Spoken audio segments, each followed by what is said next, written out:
Salut l'ami, comment ça va? Bienvenue à Béni Excellence. On a des livres, fais de vos choix pour peaufiner tes compétences. On a des livres de la culture, de la jeunesse et de la science. T'inquiète pas, tout est gratuit grâce à Béni Excellence. Mon ami, faut pas t'oublier.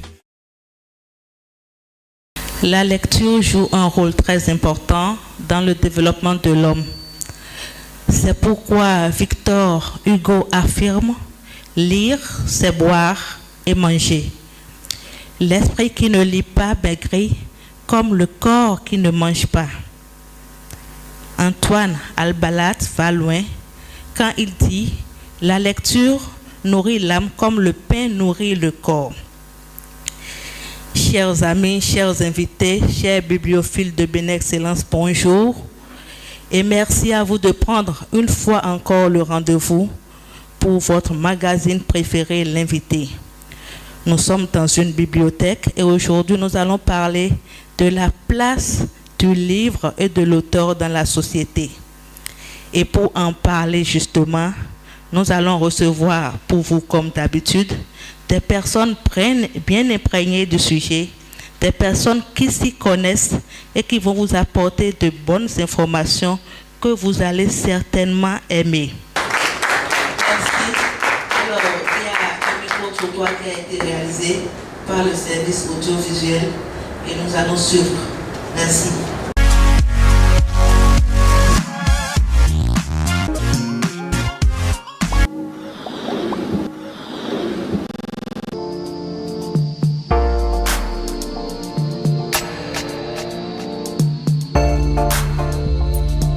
Le livre, dans l'entendement général, c'est un ouvrage qui parle d'une thématique.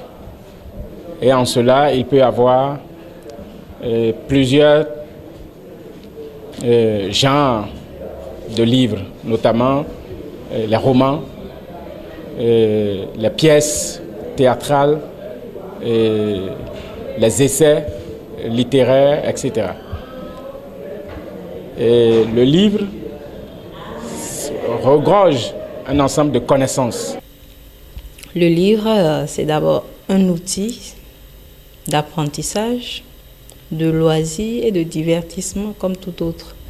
Et après, comme un outil de divertissement, il est au-dessus des autres parce que le livre nous permet de nous cultiver, non seulement de nous divertir, mais aussi de nous cultiver, de nourrir l'esprit, d'acquérir des connaissances, d'augmenter notre capacité de concentration et de vivre d'autres réalités en étant sur place, de voyager. Le livre sert à beaucoup de choses. Pour les apprenants, ça leur permet d'abord de faire des exercices, de s'exercer. Pour les grandes personnes, ça a parfois un rôle de conservation, un rôle conservateur. Un livre, ça peut contenir assez d'informations que tu peux aller retrouver ou bien rechercher à nouveau à tout moment. Mais il y a aussi un autre aspect de la chose que nous remarquons. Les jeunes d'aujourd'hui, bon, je vais nommer les élèves ne prennent plus le temps de lire, d'où nous remarquons assez d'insuffisance dans le parler et même dans l'écrit.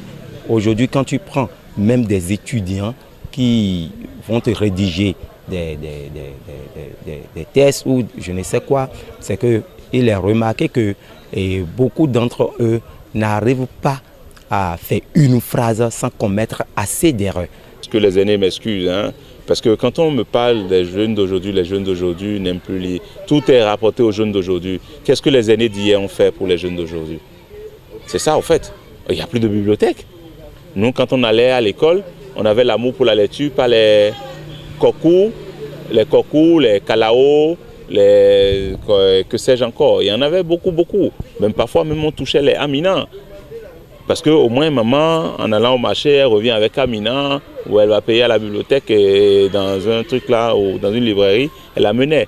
Maintenant, les jeunes, après, l'espace de lecture des jeunes, ces espaces sont disparus. Même dans les collèges, vous imaginez qu'il n'y a pas de banc public dans des collèges? Vous voyez un peu, si ces infrastructures, ça veut dire cet environnement, cet espace n'existe plus au niveau des jeunes, ce n'est pas la faute des jeunes, hein. C'est la faute des parents. L'auteur a une place très très importante dans la société. Lorsque dans l'un de tes documents, tu fais sortir une bonne information ou bien tu fais sortir une très bonne citation, cela reste et demeure éternel. On ne t'oublie pas. C'est une catégorie de personnes qui est, je vais dire, hyper importante parce que l'auteur, c'est celui qui nous amène dans des univers fictifs ou réels qui ne sont pas loin de nos réalités. On dit que le roman, c'est le miroir qu'on promène le long de la rue. Donc, l'auteur nous renvoie en pleine face nos réalités, nos tares, nos échecs, nos victoires. Et il joue en quelque sorte un rôle de conscientiseur. Il éveille les consciences, il interpelle, il amène à se poser des questions, il nous amène sur des pistes de réflexion, il contribue en quelque sorte à améliorer la vie, les agissements, et l'auteur, il ne laisse nulle place où la main ne passe et repasse. Si le livre a sa place dans la société, l'auteur aussi a sa place dans la société. Parce que s'il n'y a pas d'auteur, il n'y a pas de livre. Voilà, c'est une chaîne. Hein? Alors, chers invités, voilà déjà ce que les uns et les autres pensent du livre de l'auteur. Qu'en dites-vous? Nous allons commencer par le directeur de la Bibliothèque nationale. Nous allons faire le tour. Vous allez opiner là-dessus. Merci.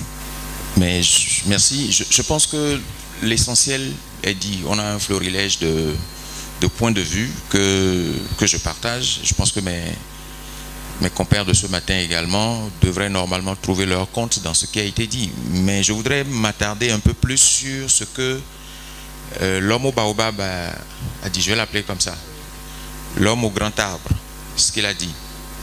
Moi, j'ai toujours défendu, même en étant au ministère, j'ai toujours défendu l'idée selon laquelle, ou le constat selon lequel nous n'avons pas suffisamment fait. Lorsque vous avez dans une communauté des enfants qui ont besoin de se distraire, qui ont besoin de se construire une personnalité, de se construire une image pour demain, une image de demain, de se projeter, et qu'ils n'ont pas les outils qui leur permettent de construire ce parcours-là, il ne faut pas après se plaindre de ce qu'ils ne lisent pas. On ne peut pas dire que les jeunes ne lisent pas dans une communauté ou dans des communautés où des lieux de lecture n'existent pas. Et sans lieu de lecture, il n'y a pas de livre. Sans lieu de lecture, il n'y a pas d'auteurs qui circulent, qui rencontrent des publics. Sans lieu de lecture, a priori, et en dehors de la politique dans notre environnement, il n'y a pas de débat, donc il n'y a pas de confrontation d'idées. Donc, je vais peut-être revenir sur ce qui se fait depuis un certain temps pour commencer à apporter une réponse à ce qu'il a fait comme... Parce que c'est un chantier vaste, très lourd, très pointilleux, sur lequel on est très observé, et donc il faut mettre le temps qu'il faut pour faire les choses et voilà, essayer de renverser un peu la tendance. Je reste avec vous puisque vous faites l'effort pour acheter les ouvrages des Béninois. Et quelle est donc la place de l'auteur au sein des activités de la Bibliothèque nationale? Alors, pour faire des activités d'animation, quand je suis venu maintenant, je vois un cadre beau, attrayant, éclairé, lumineux. Il y a tout ça qui crée le préalable à l'accueil des auteurs et à la rencontre avec les publics. Oui. Et nous allons commencer ces activités-là cette année. L'année dernière, nous avons fait quelque chose, l'heure silencieuse, qui était notre façon détournée d'annoncer que nous avons effectivement des activités d'animation littéraire. Puisque c'est des activités qu'on a dû faire en ligne, des gens ont postulé en ligne, ainsi de suite. C'était notre façon de ne pas laisser ce pan de notre activité, de notre mission, ce pan-là mort. Et donc, à partir de cette année, sur le même modèle que les petites rencontres que nous avons eues lors du salon, nous allons accueillir des auteurs. Nous allons accueillir entre 6 et 10 auteurs dans l'ensemble de notre réseau de lecture publique. Pourquoi c'est limité? Parce que lorsque vous appelez un auteur pour qu'il vienne vers vous, ça vous coûte quelque chose. Tout ce que vous déployez autour coûte quelque chose. C'est vrai. Et nous ne sommes pas logés à la même enseigne que vous.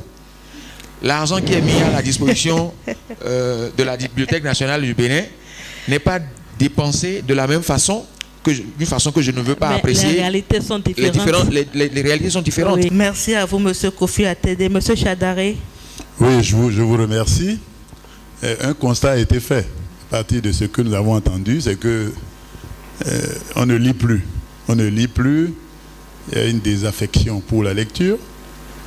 Et puis il y a un monsieur qui est intervenu qui a dit, mais et nous les aînés, qu'est-ce que les aînés ont fait pour les jeunes?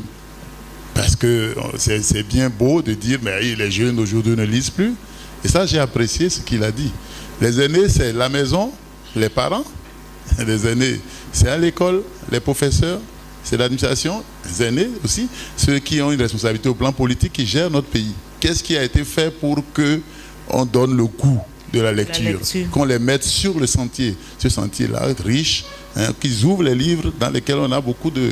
Ce sont des nourritures, comme on l'a dit au début dans votre liminaire. Vous avez parlé, il faut lire, il faut boire, manger, lire, et manger et boire, n'est-ce pas? C'est un peu comme lire. Merci à vous. Merci. Monsieur Dansou. Moi, je dirais que le livre, c'est important pour nous d'avoir conscience de l'importance du livre dans notre vie. Et le livre, c'est comme une fenêtre qui nous ouvre d'autres horizons, qui nous ouvre d'autres perspectives et qui enrichit également notre esprit. Et quand Stendhal disait que le roman est un miroir que l'on promène le long d'une rue, ça montre que le livre, c'est le reflet de notre société. Ça nous permet de nous mirer dans la société, de voir nos maux, nos tares et de voir comment les corriger. Et l'autre chose aussi, un écrivain, c'est comme un historien. Quand on lit La Peste d'Albert Camus, même si on n'a pas vécu cette époque, on sait qu'à un moment donné, il y a eu la peste. Si aujourd'hui quelqu'un écrit en évoquant la Covid-19 que nous avons vécue, les générations à venir, même si ça disparaît, ils sauront qu'à un moment donné, il y a eu un tel fléau. Exactement. Donc voilà ce que je peux dire brièvement. Merci à vous, M. Dansou. M. Agbazaou. Oui, et d'abord, je voudrais dire que toutes les générations ont connu la même chose. L'engouement vers le livre ne serait jamais donné à tout le monde à la fois. Et beaucoup lisent par nécessité. Les élèves, les étudiants, même les professeurs lisent par nécessité. Alors donc, le livre n'a jamais attiré du monde. Secondo, j'ai constaté qu'on disserte autour du livre véhicule du savoir. Mais personne n'a fait allusion au livre spirituel, le Coran et la Bible. Ce sont des livres aussi qui édifient spirituellement l'être et qui méritent d'être lus. Moi, je continue de lire la Bible, je continue de lire le Coran, n'est-ce pas, si on veut s'édifier. Maintenant, il y a aggravation de la désaffection pour le livre de nos jours. On peut tout faire. Les jeunes d'aujourd'hui ne peuvent plus lire comme nous. Monsieur Dansou, vous êtes ici en qualité de représentant du conseil d'administration de l'ONG Bénin Excellence qui fait beaucoup en matière d'apport d'ouvrages. Alors dites-nous, en termes de quantité d'ouvrages, qu'est-ce que Bénin Excellence a apporté aujourd'hui? C'est tellement visible ce que Bénin Excellence fait aujourd'hui en matière d'ouvrages. Nous avons un fonds documentaire qui fait plus de 45 000 ouvrages Wow. Sans oublier qu'actuellement, il y a une bibliothèque qui est en cours de construction à la FSS et le fonds documentaire auquel j'ai fait allusion, c'est sans compter la bibliothèque qui est en cours actuellement. Et donc, une telle quantité de fonds documentaires montre déjà ce qui se fait, sans compter l'engouement des bibliophiles, des lecteurs. La moyenne des lecteurs par jour aujourd'hui, c'est de 5000. Et quand on dit moyenne, qu'il y a des jours où on va largement au-delà de ça, surtout les mercredis et les samedis où la bibliothèque connaît un engouement impressionnant. Oui, tout donc à fait. Voilà un peu ce que je peux dire. Et vous avez eu combien de lecteurs en 2022 de façon générale? En 2022, les bibliothèques Béné Excellence, les 2 bibliothèques cumulées, ont atteint jusqu'à plus d'1 million de lecteurs. Et comme Béné Excellence fait partie d'un réseau aussi de bibliothèques de la Fondation Vallée, ce réseau a fait plus de 3 millions de lecteurs en 2022.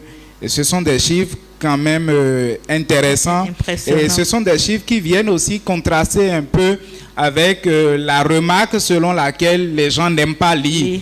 Et c'est clair que ça se voit que si on met les conditions propices aux gens, si on met à leur disposition un cadre agréable et adéquat, c'est clair que les gens vont lire davantage. C'est ça. Merci à vous. Et justement, nous allons faire un tour vers l'exposition puisque nous sommes à Béné Excellence, la maison du livre. Et nous allons demander à nos invités de faire un tour vers l'exposition. Béné Excellence, pour la promotion d'excellence dans mon pays, dans l'éducation. Alors, pendant qu'ils lisent, nous allons inviter l'équipe de l'intelligence artificielle de Béné Excellence. Il y a une très bonne nouvelle pour nous. Et donc, le temps que nos invités jettent un coup d'œil sur les ouvrages choisis, nous allons recevoir ici M. Suleiman pour nous annoncer la bonne nouvelle. Mon but ici, aujourd'hui, est de vous présenter la 3e édition de l'école d'été sur l'intelligence artificielle dont les inscriptions ont été lancées ce 1er février. Et il y a un grand nombre qui s'inscrivent déjà. Et je voudrais inviter tout le monde pour tous ceux qui sont intéressés par l'intelligence artificielle, à bien vouloir aller sur notre plateforme eeia.bj. pour voir comment s'inscrire. Alors, M. Suleiman, parlez-nous un peu du concept et quelle est la partie du programme qui est lancé. Ok. Je voudrais déjà dire que l'école d'été sur l'intelligence artificielle est une initiative de la Fondation Vallée en partenariat avec l'ONG Béné Excellence et le programme des Nations Unies pour le développement à travers son laboratoire d'accélération. Donc le but ici est de corriger le gap technologique, je dirais le fossé technologique entre l'Afrique et l'Occident, histoire de permettre aux plus jeunes Africains de déjà s'initier à ce domaine novateur qu'est l'intelligence artificielle. Et quand nous parlons d'intelligence artificielle, c'est déjà... Je parlerai d'un petit exemple. Lorsque vous passez sous des lampadaires qui s'allument sans que vous ne fassiez rien, c'est déjà de l'intelligence artificielle. Il en est de même lorsque vous entrez dans une salle sombre où vous avez forcément besoin d'appuyer sur l'interrupteur avant qu'il y ait de la lumière. Et lorsqu'il y a un mécanisme qui détecte tout de suite une présence humaine et qui allume tout de suite la lampe, c'est aussi de l'intelligence artificielle. Alors c'est un mythe pour nombre d'Africains. Oui. Et Béné Excellence, je dirais plutôt la Fondation Vallée sous l'égide de la Fondation de France, en partenariat avec ses différents partenaires, l'ONG Béné Excellence et le programme des Nations Unies, ont initié ce programme histoire de corriger ce gap. Merci à vous. Et quelles sont les catégories qui peuvent s'inscrire? Voilà, les différentes catégories, depuis sa première édition, qui a été une réussite impressionnante, il y a eu des innovations. Parmi ces innovations, nous pouvons citer principalement la participation de des internationaux, des candidats internationaux venus de 15 pays francophones d'Afrique. Je parlerai des participants de Madagascar, du Togo à Madagascar en passant par Burundi, Côte d'Ivoire, Guinée, Burkina, Sénégal, etc. Burkina, oui. etc. Nous avons eu également la participation des juniors, donc essentiellement les apprenants des classes de 6e en 3e, les plus brillants de leurs établissements, qui ont eu cette chance également de participer à la deuxième. Quelle est la matière principale qui est considérée pour le choix? Bon, vous savez, quand on parle d'intelligence artificielle, c'est beaucoup plus dans les sciences. D'accord. Donc, ça veut dire que vous êtes tenu d'avoir les meilleures notes en mathématiques. Merci. Les meilleures notes en français. Également. Les meilleures notes en français.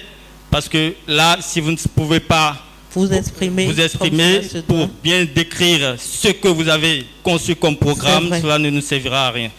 Donc, c'est le lieu de dire que le livre, oui. Comme le diraient certains auteurs, oui. Quand on veut cacher quelque chose aux Africains, il faut le mettre dans les livres. Merci à vous, M. Souleymane. Et rappelez-nous le site, s'il vous plaît. Le site, c'est eeia.bj, tout simplement. Et donc, chacun pourra, si vous avez des inquiétudes, vous pourrez tout simplement vous rapprocher des collègues bibliothécaires, aussi bien sur le site de Calavi que sur notre site de Godomé et bientôt sur notre site de la FSS. Merci à vous, M. Souleymane. Nous espérons que les amis ici, les jeunes, les professionnels et même les étudiants qui sont là et qui sont intéressés vont s'inscrire, n'est-ce pas? Parce qu'il y a beaucoup d'opportunités derrière tout ça. C'est ça justement, Tata Larissa. Pour la catégorie, nous avons, je dirais, 2 catégories, donc la catégorie junior et la catégorie senior. Pour la catégorie junior, cela se déroule en 2 semaines, donc dès les 2 premières semaines du mois d'août. Et pour la catégorie senior, cela commence 2 semaines avant. D'accord. Chers invités, alors nous allons commencer par le doyen, bien entendu, qui a choisi son livre. Est-ce que vous pouvez montrer ça à la caméra? Voilà. Voilà. Alors. Et vous en êtes l'auteur. Vous voyez, elle nous a dit de choisir un livre. Et nous sommes à Bénin Excellence. Et vous avez vu comment ils ont parlé d'eux-mêmes ici tout à l'heure. Je ne peux pas avoir mon livre parmi les livres et choisir un autre livre. Moi, j'ai choisi mon livre. C'est ça. Le Goa Bégaye, n'est-ce pas? Qui est un recueil de 4 pièces de théâtre d'un certain Apollinaire Agbazaou et qui est précédé par des notes pédagogiques sur le Goa Bégaye, qui est un classique parce qu'il est inscrit au programme en classe de seconde. J'aurais pu prendre un livre de photographie, mais non, La tribu des mentors, c'est un livre dont j'en avais entendu parler et qui m'interpelle parce qu'un autodidacte comme moi a constamment besoin de mentors, qu'il connaît ou pas, a besoin de se référer à un guide, de voir ce que d'autres personnes ont construit et tout. Et quand je prends tout de suite le livre, je découvre une citation de Marcel Proust qui dit d'ailleurs que le véritable voyage de découverte ne consiste pas à chercher de nouveaux paysages, mais à avoir de nouveaux yeux. Et moi, ça me parle en tant que photographe, parce qu'un photographe n'est pas forcément celui qui va découvrir de nouveaux paysages et tout, mais il doit constamment travailler son œil pour apprendre à regarder ce qu'il a toujours vu d'une autre façon. C'est ça. Donc voilà un peu. Merci à vous, Monsieur Dansou. Monsieur Chadaré. J'ai pris les fables de La Fontaine. Vous les connaissez, les fables de La Fontaine?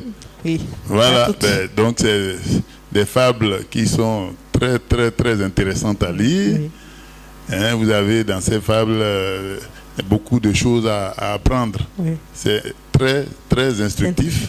Hein, vous avez, entre autres, le laboureur, ses enfants, le corbeau, le renard, etc., etc. Beaucoup de fables qui, quand vous les lisez, vous ne pouvez pas terminer cela sans apprendre quelque chose.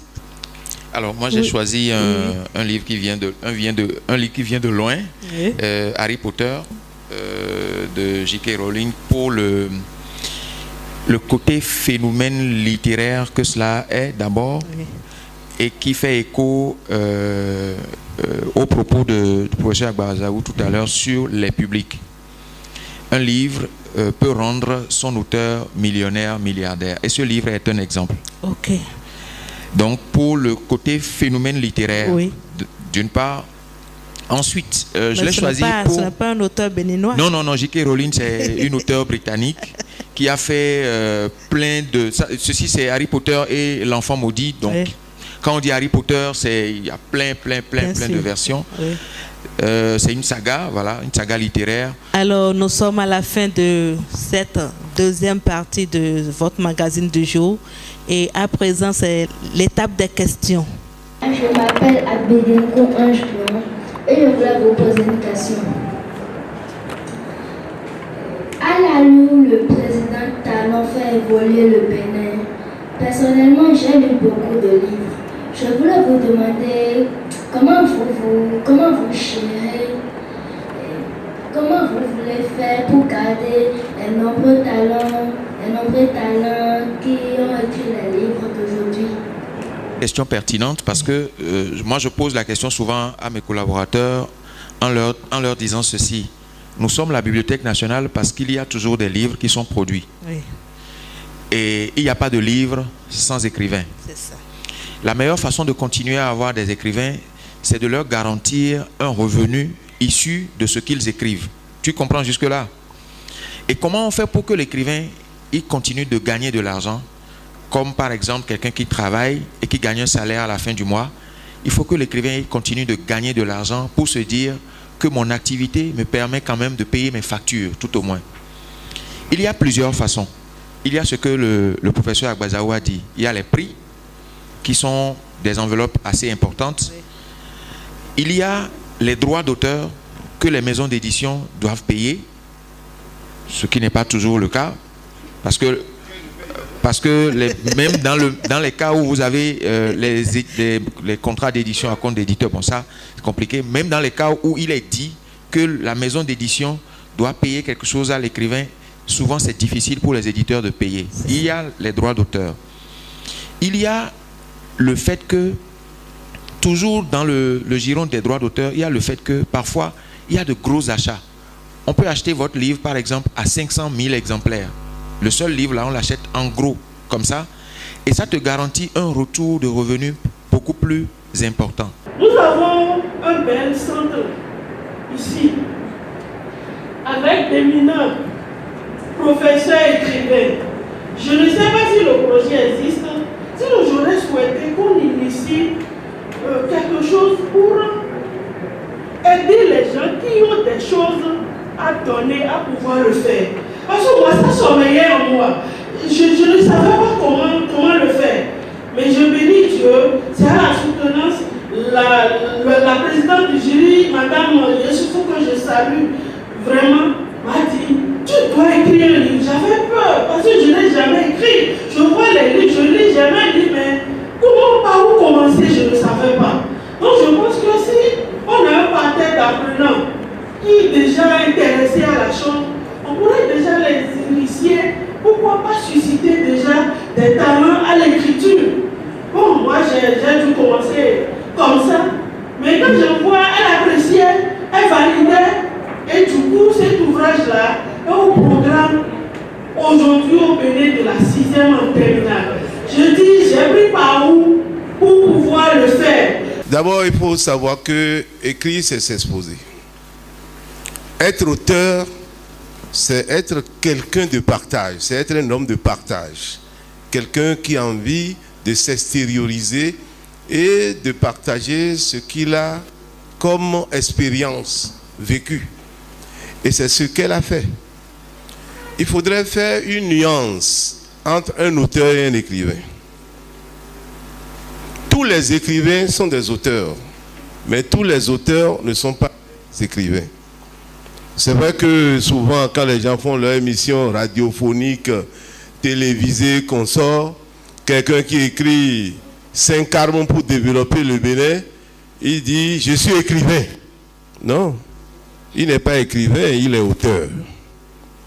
Parce que l'écrivain est dans la fiction et l'écrivain ne travaille pas sur la réalité. L'écrivain, ce qui le préoccupe, ce n'est pas le contenu de son œuvre, ce n'est pas ce qu'il dit qui le préoccupe. C'est à l'attention des écrivains. Il faut écrire aussi des réponses aux préoccupations de son temps. C'est ça.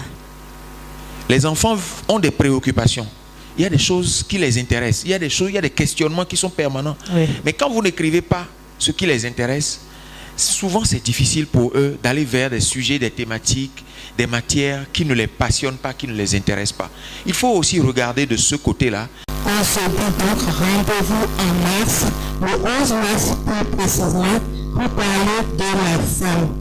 D'ici là, portez-vous bien et à très bientôt. Merci.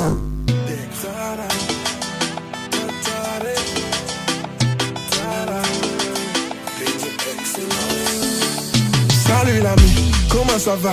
Bienvenue à Béni Excellence. On a des livres, fais de vos choix pour peaufiner tes compétences. On a des livres de la culture, de la jeunesse et de la science. T'inquiète pas, tout est gratuit grâce à Béni Excellence.